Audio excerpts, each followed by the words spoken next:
নমস্কাৰ। এখন জিলাৰ আৰক্ষী অধীক্ষক মানৱেন্দ্ৰ দেৱ ৰয়।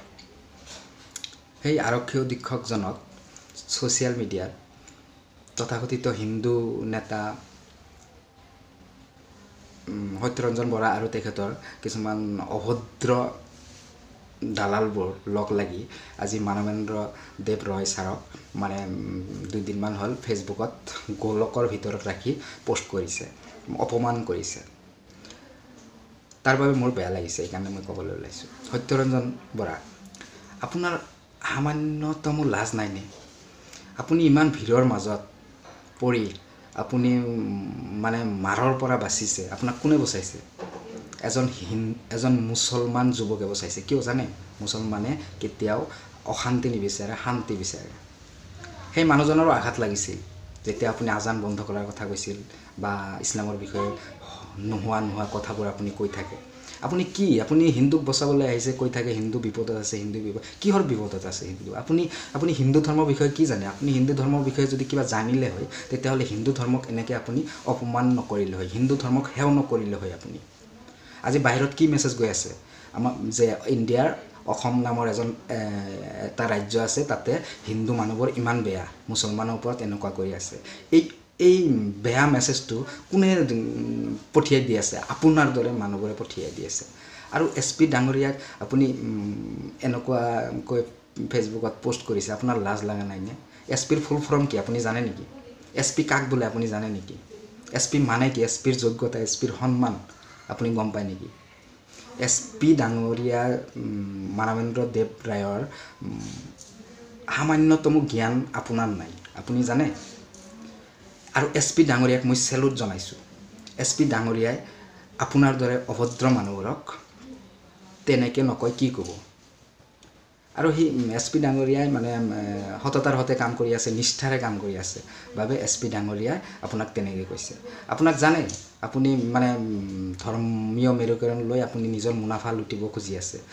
আজিকালি চবেই জানা হৈছে। আৰু আপোনাৰ সত্যৰঞ্জন বৰা, আপোনাৰ গাঁৱৰ ওচৰৰে, আপোনাৰ ঘৰৰ ওচৰৰে হিন্দু মানুহবোৰে আজি ছ'চিয়েল মিডিয়াত বা নিউজ চেনেলবোৰত কি কৈছে জানে?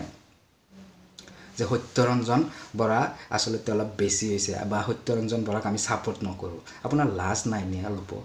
এইবোৰ নিজৰ ঘৰৰ ওচৰতে আপুনি আজি নিৰাপত্তাহীনত আপুনি নিজে কৈ আছে নিৰাপত্তা নাই। কিয় নিৰাপত্তা নাই? আৰু আমাৰ SP ছাৰ ডাঙৰীয়া, আপোনাৰ সততাক আমি গোটেই অসমবাসীয়ে সন্মান যাচিছোঁ। আপুনি দুখ নকৰিব। এই অসভ্যালিৰো এটা সীমা আছে। এই অসভ্যৰ সীমা চেৰাই গৈছে সত্যৰঞ্জন। আৰু মই আমাৰ মাননীয় মুখ্যমন্ত্ৰী আৰু আমাৰ ৰজাঘৰীয়াৰ মন্ত্ৰীসকল, মাননীয় মুখ্যমন্ত্ৰী সৰ্বানন্দ ডাঙৰীয়া আৰু স্বাস্থ্যমন্ত্ৰী হিমন্ত বিশ্ব শৰ্মা, আপোনালোকক মই অনুৰোধ জনাইছোঁ, আপোনালোকে অলপ গুৰুত্ব দিয়ক আৰু অলপ নেগাম লগাওক। এই সত্যৰঞ্জনৰ দৰে মানুহবোৰ থাকিলে আপোনালোকৰ দলৰ কেতিয়াও ভাল নহয়। দিনক দিনে বেয়াহে হৈ আছে। আৰু সত্যৰঞ্জন বৰা আপোনালোকৰ এই BJP দলত এনেকৈ থাকিলে বহুত মানুহ গুচি যাব, আপোনালোকৰ দলৰ ক্ষতি হ'ব। চ' আপোনালোকে অলপ গুৰুত্ব দিয়ক আৰু সত্যৰঞ্জনৰ দৰে নেতাবোৰক গতা মাৰি উলিয়াই দিয়ক দলৰ পৰা। আপোনালোকে ভাবিছে হয়তো যে সত্যৰঞ্জন তেনেকুৱা ধৰ্মীয় মেৰুকৰণেৰে কিজানি ভোট হিন্দুত মানুহবোৰ আমাক বহুত ছাপোৰ্ট কৰিব।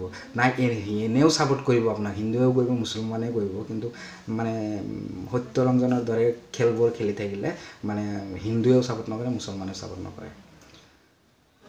আৰু SP ডাঙৰীয়াক এনেকৈ আঘাত হানিছে, আপোনালোকে এতিয়ালৈকে কাণ সাৰ নাই। তাৰ বাবে বেয়া লাগিছে। আপোনালোক প্লিজ কাইণ্ডলি কিবা এটা ব্যৱস্থা কৰক। মই সৰুৰ পৰা ডাঙৰ হৈছোঁ, মোৰ যিবোৰ বন্ধু আছে, বান্ধৱী আছে, সকলো হিন্দু। সিহঁতে কেতিয়াও এইটো বোধ কৰা নাই যে সি মুছলিম, সিহঁতৰ ঘৰত নাযাওঁ। ময়ো বোধ কৰা নাই। হিন্দু মুছলিম একো নাই। মানৱ ধৰ্মই শ্ৰেষ্ঠ ধৰ্ম। আৰু প্ৰকৃত হিন্দুত কাক বোলে সেইটো যদি সত্যৰঞ্জন বৰা আপুনি যদি জানিলেহেঁতেন, আপুনি হিন্দু ধৰ্মক ইমান অপমান নকৰিলে হয়। মই ভাবি আছোঁ আপুনি হিন্দু ধৰ্মক অপমান কৰি আছে। আপুনি ভাবিছেনে? আপোনাৰ দৰে বহুত লাখে হিন্দু এই অল অভাৰ ইণ্ডিয়াত আছে। সেইবোৰ মানুহৰ থিংকিং আৰু আপোনাৰ থিংকিং অলপো মিল নাই। কিয়? আৰু আমাৰ অসমবাসী সকলো মানুহকে মই ধন্যবাদ দিব বিচাৰিছোঁ। আপোনালোকে যে একেবাৰে এইখিনি পৰ্যায় আহি পাইছেগৈ সত্যৰঞ্জন, এতিয়া যে আপোনালোকে অলপ অলপ বুজি পাই আছে বা বুজিছে যে সত্যৰঞ্জন বহুত বেয়া মানুহ বা সত্যৰঞ্জনে ধৰ্মীয় মেৰুকৰণ কৰিব খুজি আছে, যিটো আমাৰ অসমৰ কাৰণে বহুত ভয়ানক এটা বাৰ্তা। চ' সেইটো মোৰ ভাল লাগিছে আপোনালোকে যে বুজি পাইছে। চ' ফ্ৰেণ্ডছ, এইখিনিয়ে ক'ব লগা আছিল। কিবা ভুল হ'লে মানে দায় দোষ নধৰিব দেই।